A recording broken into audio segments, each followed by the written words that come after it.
Walk through a neighborhood in Japan, and you'll see something that doesn't make sense, at least not if you believe what aging is supposed to look like.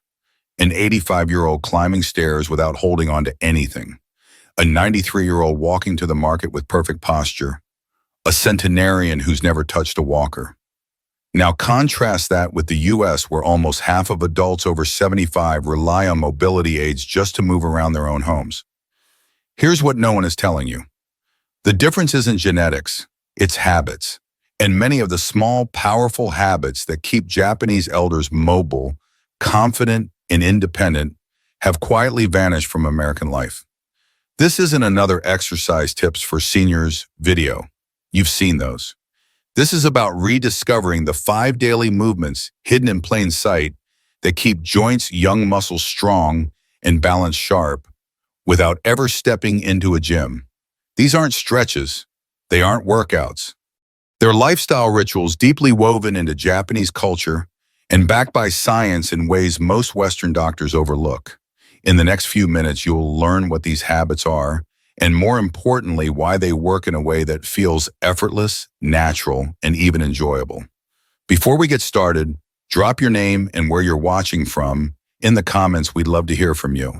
Habit number 1, the 15-minute morning ritual. A neurological reset, not a warm-up. Most people think morning stiffness is just part of getting older. You wake up, your joints feel tight, your back resists movement, your energy's not quite there, so you pour some coffee, sit down, and wait to feel better. But here's the truth. That stiffness doesn't fade. It compounds. Every morning you skip meaningful movement, your nervous system stays sluggish. Your joint fluid remains thick. Your muscles forget their job. Over time, you move less, with less confidence, until you can't get down to the floor anymore. Or worse, you're afraid to try. Now, here's what Japanese elders have done differently since 1928. It's not exercise. It's not yoga. It's something far smarter, a full-body neurological reset. It's called radio taiso, and it's practiced by millions every morning. Not because it burns calories or builds muscle, but because it gently reactivates every major joint stabilizer muscle and balances circuit in the brain within 15 minutes of waking up.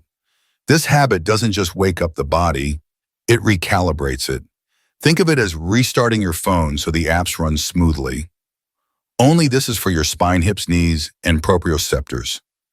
Research from Tokyo Metropolitan University shows those who practice daily morning joint movement report 37% less joint stiffness throughout the day, even into their 80s and 90s. And here's the best part. You don't need to follow a Japanese broadcast or join a park group at 6:30 a.m. You can do a simplified version in your pajamas right in your living room and feel your body shift from stiff and foggy to fluid and alert in under 5 minutes. You don't need a gym, a trainer, or even a mat. Just a few minutes of movement that tells your body, it's time to live today, not survive it. Let me ask you, when was the last time you truly felt ready to move the moment you woke up? Imagine if you could feel that every day. Habit number 2, the floor transition.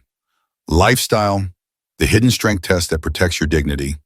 Let me ask you something uncomfortable. If you fell right now, could you get up without help? Most Americans over 65 can't. And it's not because they're weak, it's because modern life has quietly erased the single most important daily movement for lifelong strength, getting up from the floor. In Japan, it's still part of daily life, not because they work out, but because their environment requires it. Low tables, futons, floor seating, tea ceremonies, just living demands dozens of transitions from floor to standing every single day. And that matters more than any gym routine. When you rise from the floor, your brain activates a deep neurological sequence. Glutes, quads, core hip flexors, ankle stabilizers firing in a specific order. This movement trains your fall recovery reflex better than any exercise machine ever could. Here's the part no one talks about. The ability to get up from the floor without using your hands isn't just a strength marker. It's a predictor of independence, survival, and dignity. A 2012 Brazilian study found that people who could rise from the floor without hands had an 83% lower mortality rate over 6 years.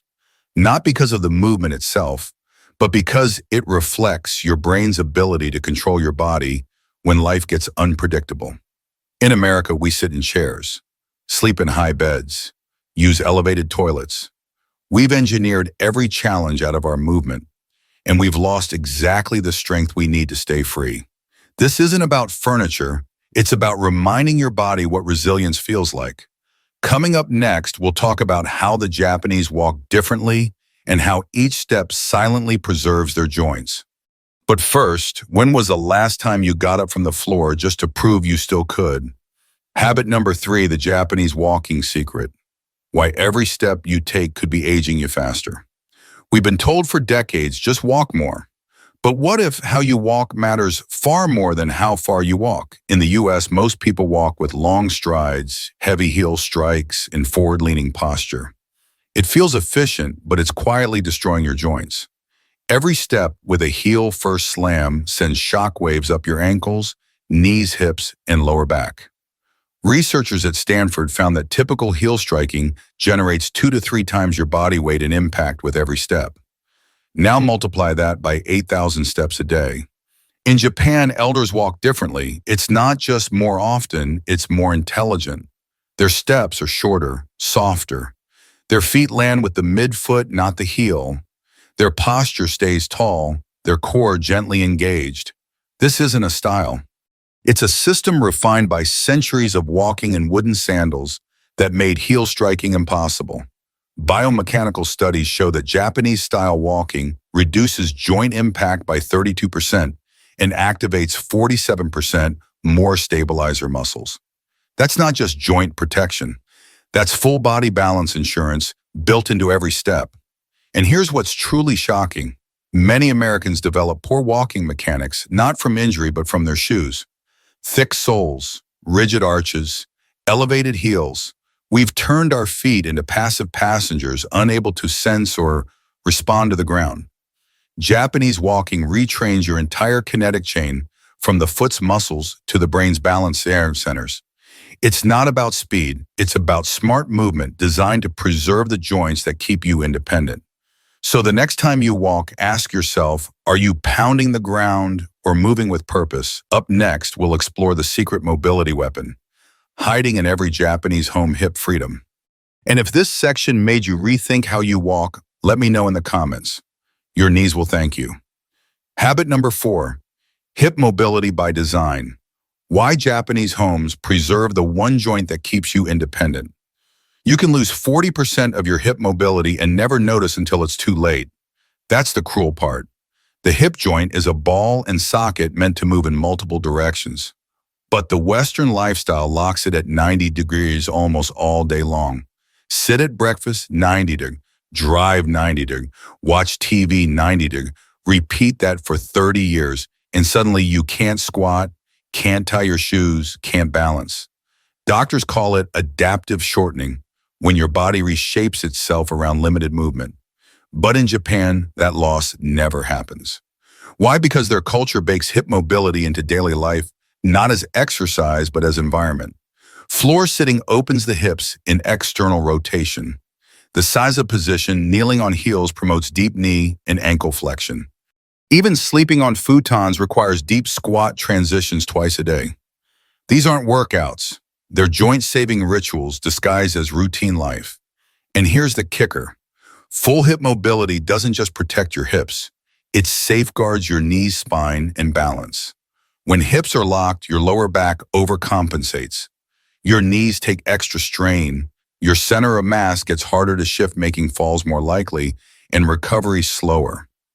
A study from the Japanese Orthopedic Association found that elders who retained full hip mobility had an 89% lower chance of needing a walker after age 80.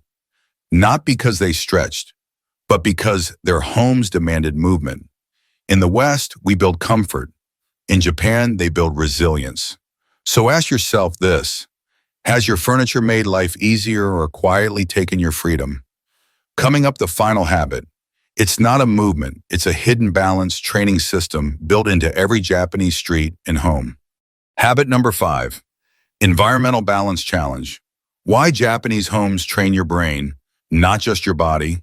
In America, balance training is something you do at physical therapy after you've already fallen. In Japan, balance is trained before you ever know you need it. And the secret isn't in special exercises, it's in how they live.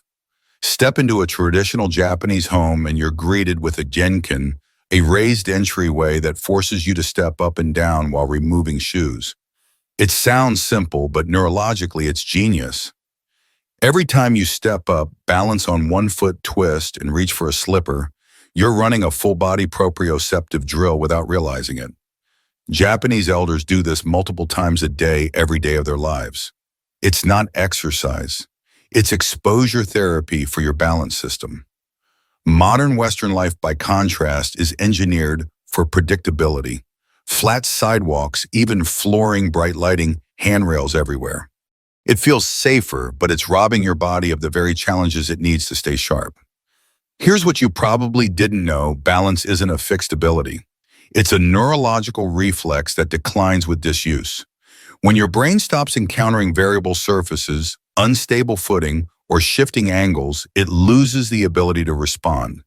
That's why 70% of Americans over 75 report balance problems, while most Japanese elders continue to walk temple grounds with uneven stones, no handrails, and full confidence.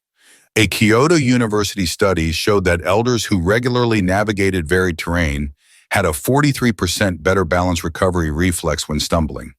Not because they trained harder, but because their environments trained their brains. So the question becomes, are you training for stability or avoiding it altogether? The beauty is you can rebuild this, not with gym gear, but with simple challenges at home. Stand on one leg while brushing your teeth. Walk across grass, gravel, or sand.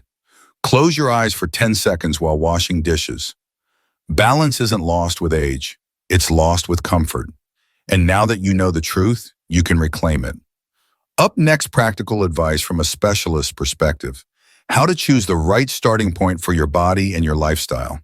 Practical advice for getting started from a specialist perspective. If these habits feel inspiring but overwhelming, start small and start with what your body needs most. If you wake up stiff or sluggish, begin with the morning movement ritual. If getting off the floor feels impossible, focus on floor transition, strength. If walking hurts your knees, shift attention to your gait mechanics. If your back or knees ache, chances are your hips are locked, start there. And if you've noticed wobbly balance, even just while turning quickly, the environmental challenge habit is your key. You don't need all 5 to make progress.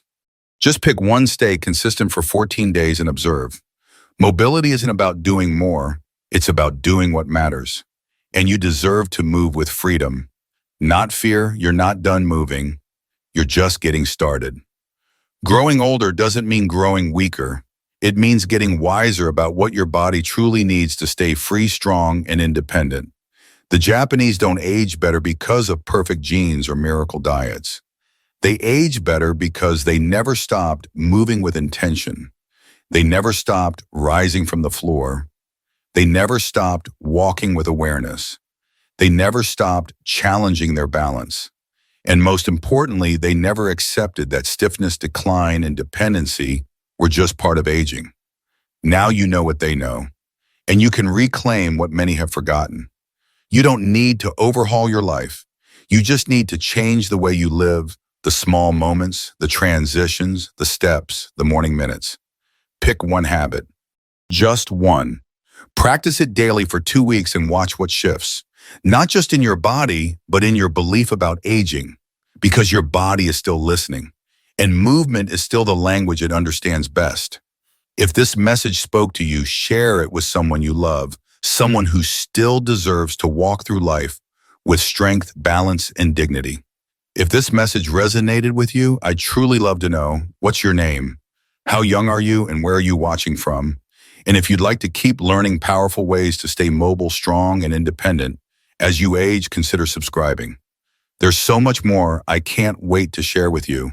Your journey isn't over, In fact, it might just be beginning.